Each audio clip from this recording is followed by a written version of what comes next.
నమస్తే. నేను మీ హరిత. ఏజ్‌తో సంబంధం లేకుండా చాలామంది ఫేస్ చేస్తున్న ప్రాబ్లమ్ మోకాళ్ళ నొప్పులు. ఈ మోకాళ్ళ నొప్పులతో రోజుల తరబడి, నెలల తరబడి, సంవత్సరాల తరబడి బాధపడుతూనే ఉంటారు. ఒక్కోసారి సర్జరీ కూడా అవసరం పడుతుంది. అయితే ఆ సర్జరీతో అవసరం లేకుండా సింపుల్ ట్రీట్మెంట్‌తో తగ్గిస్తామంటున్నారు Epione pain management director and founder doctor Sudheer Dhara. ఆయనతో మాట్లాడి ఫుల్ డీటెయిల్స్ కనుక్కుందాం. సార్ నమస్తే. నమస్తే అండి హరిత గారు. మీ గురించి చాలా విన్నాం. కొన్ని వేల మందికి మీరు పెయిన్ రిలీఫ్ కల్పించారు. చాలా వింటున్నాం కూడా. ఈ మధ్య కాలంలో ఎక్కువగా మీ పేరు వినిపిస్తుంది. ఇక్కడికొస్తే ఏదైనా మ్యాజిక్ చేస్తారా మీరు? అదే ఇప్పుడు అందరూ ఏమనుకుంటారంటే మోకాలు నొప్పి అనగానే అది పెద్ద జబ్బు, హ్మ్. ఇది ఇంకా జబ్బు తప్పదు, ఇంక పెద్ద పెద్ద ట్రీట్మెంట్లు తీసుకోవాలన్న అపోహ అందరికి ఉంటుంది. అండ్ ఇంకోటి ఇంజెక్షన్ అనగానే ఇదేదో మ్యాజిక్, హ్మ్.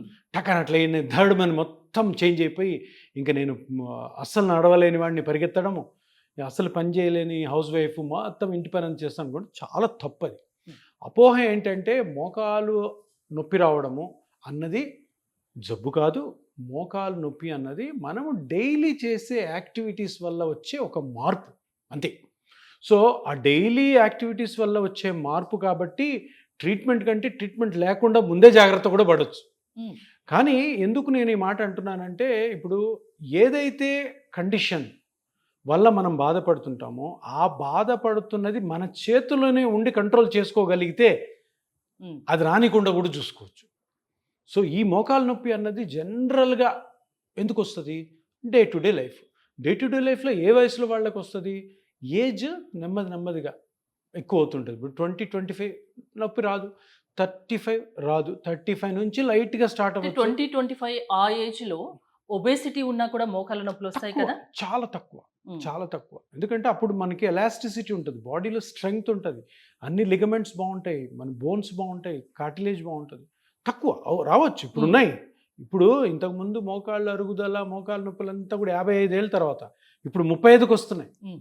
35 ఎందుకు వస్తున్నాయంటే దానికి చాలా రీజన్స్ ఉన్నాయి. కానీ ఒకటేంటంటే అందరూ గమనించాల్సింది, ఇది పెద్ద జబ్బు కాదు కాబట్టి, ఇది మన చేతిలోనే కంట్రోల్ ఉంటుంది కాబట్టి, ప్లస్ ఒకవేళ మీకు మోకాలు నొప్పి వచ్చింది, అది అరుగుదల వల్ల వచ్చింది అని తెలిస్తే పెద్ద పెద్ద ట్రీట్మెంట్స్కి వెళ్ళకుండా చాలా సింపుల్ ట్రీట్మెంట్సే ప్రాపర్గా చేయగలిగితే మంచి రిలీఫ్ వచ్చి, పెయిన్ రిలీఫ్ వచ్చి మనం హ్యాపీగా అంటే జీవించవచ్చు. మోకాళ్ళ నొప్పులంటే ఒక సాధారణ సమస్యగానే తీసుకోవాలి. అంత పెద్ద సమస్య కాదు అంటున్నారు. సో ఎలాంటి సింప్టమ్స్ కనిపించినప్పుడు జాగ్రత్త పడాలి? మీలాంటి డాక్టర్ దగ్గరికి రావాలి? ఇప్పుడు మామూలుగా మనం 35 ఇయర్స్ ఉంది అనుకుందాం. హ్మ్. టక్కుమని ఒకసారి నొప్పి వచ్చింది. సో ఏమనుకుంటాం, మనకేంటి అప్పుడే నొప్పి రావడము, సర్లే మనము ఏదో ఏదో ఎక్కువ పని చేస్తుంటాం అనుకుంటాం. ఒక 2 డేస్ అలా అలా భరిస్తాం, తగ్గిపోతుంది. మళ్ళీ ఇంకో వారం తర్వాత మళ్ళీ వస్తుంది. మళ్ళీ వచ్చినప్పుడు మళ్ళీ కూడా యాక్సెప్ట్ చేయం. సరే అప్పుడు పెయిన్ కిల్లర్ వేసుకుంటాం. అది 2 డేస్ తర్వాత బాగుంటుంది, 3 డేస్ బాగుంటుంది, మేబీ ఒక నెల కూడా బాగుండొచ్చు. ఈ స్టార్టింగ్ నీకు ఎప్పుడైతే 35 ఇయర్స్లో నొప్పి వచ్చిందో దాన్ని నువ్వు ఏదో మందుల ద్వారా లేదంటే రెస్ట్ ద్వారా ఆయిల్స్ తోటి ఆయింట్మెంట్ తగ్గించుకోవాలని ప్రయత్నిస్తుంటే అక్కడ జరుగుతున్న లోపల పాయింట్ ఏంటంటే అక్కడ అరుగుదల స్టార్ట్ అయింది అంటే ఇంకా ఏ నెమ్మది ఏజ్‌లో నెమ్మది. స్టార్ట్ అవుతుందండి? 35 ప్లస్సా? జనరల్గా 30-35లో కొంతమందిలో, 35-45లో కొంతమందికి, హ్మ్. ఎక్కువ మందికి 50 దాటిన తర్వాత. కానీ మీరు అన్నారు కదా ఏ లక్షణాలు ఉంటాయి, హ్మ్. ఈ లక్షణం ఎప్పుడైతే ఒకసారి నొప్పిగా బయటపడి అది మళ్ళీ మళ్ళీ మీకు 10 రోజుల తర్వాత, 20 రోజుల తర్వాత, ఒక నెల తర్వాత, 2 తర్వాత రిపీట్ అవుతుందో అదే మనకి లక్షణం. ఏంటి? మోకాలు అరుగుతుంది అండ్ మోకాలికి మనం అటెన్షన్ ఇవ్వాలి, తప్పకుండా మోకాల్ని డాక్టర్ గారికి చూపించుకోవాలి అన్న పాయింట్ తెలుసుకోవాలి. అంతేగాని ఇప్పుడు కొంతమంది ఒక 4 రోజులు టాబ్లెట్లు వేసుకుంటే 4 నెలలు మళ్ళీ రాదు. కానీ రాదు అంటే అక్కడ సెట్ రైట్ అయినట్టు కాదు, లోపల జరుగుతుంది, అదేదో టైంపాస్గా లేదంటే టెంపరీగా ఆగింది.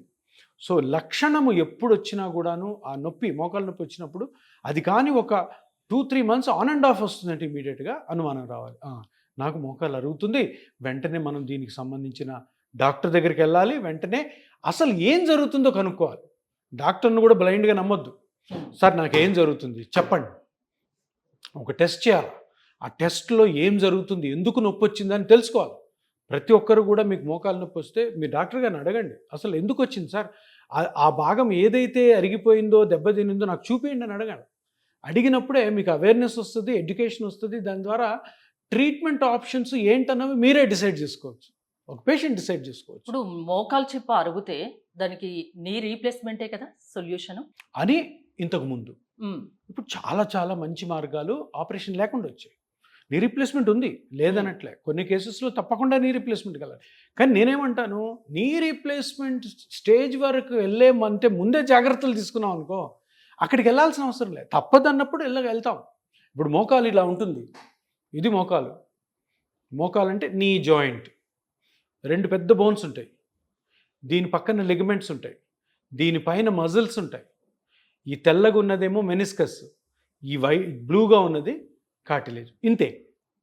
మోకాలు చాలా బోలాబాలా జాయింట్, చాలా పెద్ద జాయింట్, 5 స్ట్రక్చర్స్ ఉంటాయి.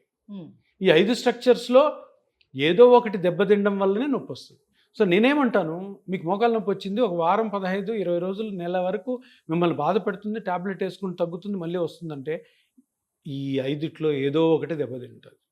సో అందరు తెలుసుకోవాల్సింది ఏంటంటే, ఈ 5ని కనుక్కోవడం చాలా easy. Simple ultrasound dynamic musculoskeletal scanning అని ఉంటుంది. దీంట్లో కూడా స్టేజెస్ ఉంటాయా? అన్నీ ఉంటాయి. ఏదన్నా ప్రతిదీ అంతే కదా, ఇంతది ఇంత అవుతుంది, ఇంత అవుతుంది, ఇంత అవుతుంది, ఇంత అవుతుంది. సో ఇక్కడ ఏం జరుగుతుంది అనేది ఆ అల్ట్రాసౌండ్ స్కాన్లో పూర్తిగా బయటపడిపోతుంది. ఎక్స్రే చూసాం అనుకో, ఎక్స్రే ఓన్లీ బోన్స్ కనపడతాయి. బోన్స్లో మనకు అన్నీ తెలియవు, ఎందుకంటే ఇప్పుడు మజిల్ కనపడదు, లిగమెంట్ కనపడదు, కార్టిలేజ్ కనపడదు, మెనిస్కస్ కనపడదు. సో ఇక్కడ మనం చేయాల్సింది అల్ట్రాసౌండ్స్ కాదు, బెడ్ సైడ్ చేసే అల్ట్రాసౌండ్. దీనికంటే ఎంఆర్ఐ ఉంటుంది, అది పెద్దది, చాలా కాస్ట్లీ, 1 గంట పడుకోవాలా. ఇది 10-15 నిమిషాల్లో అయిపోతుంది. దీంట్లో కంప్లీట్ గా ప్రాబ్లం ఏంటన్నది మొత్తం తెలిసిపోతుంది. సో తెలుసుకున్నప్పుడు ఆ ఇనీషియల్ స్టేజ్లోని, ఇప్పుడు అంటారు, ఇప్పుడు మనం ఇందాక అనుకున్నట్టు 35-40 వచ్చింది నొప్పి, వెంటనే చేసుకున్నాం, వెంటనే సింపుల్ ట్రీట్మెంట్ తీసుకున్నాం, మనం సర్జరీ వరకు వెళ్ళాల్సిన అవసరం లేదు. ప్రతి మెడికల్ బుక్లో కూడాను ఏమంటారు, ఆపరేషన్కి వెళ్ళే ముందు అన్ని పద్ధతులు చేసుకొని, తగు జాగ్రత్తలు తీసుకొని, ఎక్సర్సైజ్ చేసుకొని, ఇలా చేసుకోవడం వల్ల మీరు ఆపరేషన్ స్టేజ్కి వెళ్ళాల్సిన అవసరం లేదు. సో ఈ స్కానింగ్ వెంటనే కానీ చేయించుకున్నట్టయితే, దాంట్లో జరుగుతున్న ప్రాబ్లం కనుక్కున్నట్టయితే, ఆ స్టేజ్ని అక్కడే మనము ఆ మూల కారణాన్ని కనుక్కొని, ఆ మూల దశలోనే కానీ దాన్ని స్టాప్ చేసాం అనుకో, ఇంకా మళ్ళీ ట్రీట్మెంట్ ఇస్తారు. సో ఇప్పుడు ఇప్పుడు అల్ట్రాసౌండ్ చేసాం, అల్ట్రాసౌండ్ చేస్తే ఏమవుతుంది, ఇప్పుడు ఇలాగ కనపడుతుంది. అంటే డ్యామేజ్ అయింది అనుకోండి. ఇప్పుడు ఇది చూడండి, ఇది చూడండి, ఇక్కడ ఎలా ఉంది, ఈ రెండు ఆ బ్లూ కాస్త రెడ్గా అయిపోయింది. బ్లూ కాస్త రెడ్ అయింది ఏంటంటే, ఈ కార్టిలేజ్ అన్నది అరిగింది, డ్యామేజ్ అవుతుంది. కార్టిలేజ్ ఆ థిక్నెస్ తగ్గిపోయింది. తగ్గడం వల్ల ఏమవుద్ది, ఈ బోన్స్ రెండు రాసుకుంటాయి, రాసుకుంటే నొప్పి వస్తుంది. ఎందుకు కార్టిలేజ్ అరిగితే బోన్స్ రాసుకుంటే నొప్పి వస్తుంది? కార్టిలేజ్ అరిగితే బోన్ మీద చిన్న సైనోవియల్ లైనింగ్ అని ఉంటుంది, అది రబ్ అవుతుంది, అది సెన్సిటివ్ లైనింగ్. అది రబ్ అయినప్పుడు అది ఇన్ఫ్లేమ్ అవుతుంది, ఎర్రగా అవుతుంది, అదే ఎరుపు. అక్కడి నుంచి పెయిన్ వస్తుంది. సో ఇక్కడ ఏం జరుగుతుంది, కార్టిలేజ్ అరిగింది, సైనోవియం ఎక్స్పోజ్ అయింది, సైనోవియం ఇన్ఫ్లేమ్ అయింది, సైనోవియం నుంచి మనకి నొప్పి వస్తుంది. కొంతమందిలో నీరు కలెక్ట్ అవుతుంది, కొంతమంది కటకటా సౌండ్ వస్తుంది, నొప్పి వస్తుంది. సో ఇప్పుడు దీని ట్రీట్మెంట్ ఇనీషియల్ స్టేజెస్లో ఏంటి, ఈ కార్టిలేజ్ అరిగిపోయిన దాన్ని మళ్ళీ ఇలా కానీ చేసుకున్నాం అనుకో, మీరు దీని నుంచి బయటపడినట్టే. అంత ఈజీగా అవుతుందా? అంత ఈజీయే, చెప్పడానికి ఈజీయే, చేయడం కష్టం. పేషెంట్కి అన్నీ ఈజీయే, వినడం ఈజీ, ఇంజెక్షన్ చేసుకోవడం కూడా ఈజీయే. చేసే డాక్టర్కి స్కిల్ ఉండాలి, చేసే డాక్టర్కి ఈ సైన్స్ అవగాహన ఉండాలి, చేసే డాక్టర్కి ఎక్స్పీరియన్స్ ఉండాలి. ఎలాంటి ఎక్స్పీరియన్స్ ఉన్న డాక్టర్ దగ్గరికి వెళ్ళాలి? ఎక్కువ కేసెస్ చేసి ఎక్కువ కేసెస్లో పాజిటివ్ రిజల్ట్ పొందిన డాక్టర్ ఎక్స్పీరియన్స్ డాక్టర్. ఎందుకు, ఇది కొత్త ట్రీట్మెంట్, పాత ట్రీట్మెంటే, చాలా పాత ట్రీట్మెంట్, ఇది రాలేదు బయటికి. ఆ బయటికి ఎందుకు రాలేదు, చాలా కారణాలు ఉన్నాయి. ఇది ఇప్పుడు కొత్తగా వచ్చింది, ఒక 8 years నుంచి ఇది స్టార్ట్ అయింది. సో ఇక్కడ ఎవరైతే ఎక్కువ కేసెస్ చేసి ఎక్కువ పాజిటివ్ రిజల్ట్ ఉంది వాళ్ళ దగ్గరికి వెళ్ళాలి. చాలామంది ఉన్నారు డాక్టర్స్. సో ఇప్పుడు ఏమవుతుంది, ఈ అరిగిపోయిన గుజ్జుకి మరి ఎట్లా పెంచుతారు సార్, గుజ్జు అరిగిపోయింది, ఎర్రగా అయిపోయింది, సైనోవియము ఎక్స్పోజ్ అయింది, పెయిన్ వస్తుంది, మరి ఎట్లా సార్ అంటే దీనికి ఒక ట్రీట్మెంట్ ఉంది. ఏంటి అంటే, ఇప్పుడు మనకి ఒక చిన్న ఎగ్జాంపుల్ చెప్తాను. వేలు కట్ అయింది, బ్లడ్ వస్తుంది. వేలుకి కట్ కాదు, చిన్న సూత్తో గుచ్చుకున్నారు, మీరు ఏదో కుట్టుకున్నారు, బటన్ కుట్టుకున్నారు షర్ట్కి, సూది గుచ్చుకుంది, కట్ కూడా కాల, బ్లడ్ వస్తుంది. ఎందుకు బ్లడ్ వస్తుంది, బ్లడ్ వెజల్స్ నాళాల్లో వెళ్తుంటాయి, పైప్స్లో పోతుంటుంది బ్లడ్, ఆ పైప్కి బొక్కబడింది, బ్లడ్ వస్తుంది. ఇప్పుడు హోల్ పడితే మనం ఏం చేస్తాం, వెంటనే బ్లడ్ వస్తుంటే ఎట్లా ఒత్తుతాం, అవును 10 సెకండ్స్లో ఆగిపోతుంది. అవును. హోల్ పడిన బ్లడ్ వెజలు రక్తనాళము 10 సెకండ్స్ మీరు ఒత్తితే ఎందుకు ఆగిపోద్ది బ్లడ్? అక్కడ ప్రెస్ చేస్తున్నాం కదా. మరి ఇప్పుడు మీరు మీ ఇంట్లో పైపుకి బొక్క పడింది, ఇట్లా ప్రెస్ చేసి 10 సెకండ్స్లో ఆగితే ఆగిపోద్దా? ఆగిపోతుంది. దాన్ని కట్టాలి, కుట్టాలి, కాల్చాలి, లేదంటే పడేయాలి బయట. ఇక్కడ ఎందుకు? ఇదే ఇక్కడ కూడా అదే మెకానిజం. మీ బాడీలో బ్లడ్ ఒక బ్లడ్ వెజల్లో పోతుంటుంది, ఒక పైప్లో పోతుంటుంది, పైప్కి బొక్క పడింది, బ్లడ్ వస్తుంది. కానీ 10 సెకండ్స్లో మీరు ఇట్లా గట్టిగా ఒత్తితే ఆగిపోద్ది. ఎందుకు ఆగిపోతుంది? అది ప్రొటెక్టివ్ మెకానిజం మన బాడీలో. బ్లడ్లో ప్లేట్లెట్స్ ఉంటాయి. ప్లేట్లెట్స్లో ఒక గుణం ఉంది, అది ఏంటంటే ఎక్కడైతే బ్లడ్ వెజల్ హోల్ పడిందో సర్రని కొన్ని లక్షల ప్లేట్లెట్ అక్కడికి వెళ్ళి దాన్ని రిపేర్ చేసేస్తాయి సెకండ్స్లో. అది మన బ్లడ్లో ఉన్న ప్లేట్లెట్స్ యొక్క గుణం. అదే గుణము మన బ్లడ్లో ఉంది కాబట్టి 20 ml పేషెంట్ బ్లడ్ తీసుకొని 20 మిల్లీలీటర్లు తీసుకొని దాన్ని ప్రాసెస్ చేసి దాంట్లో ఒక 20-30 లక్షల ప్లేట్లెట్లు తీసుకొని వాటిని ఇక్కడ వదులుతాం. అర్థమైందా?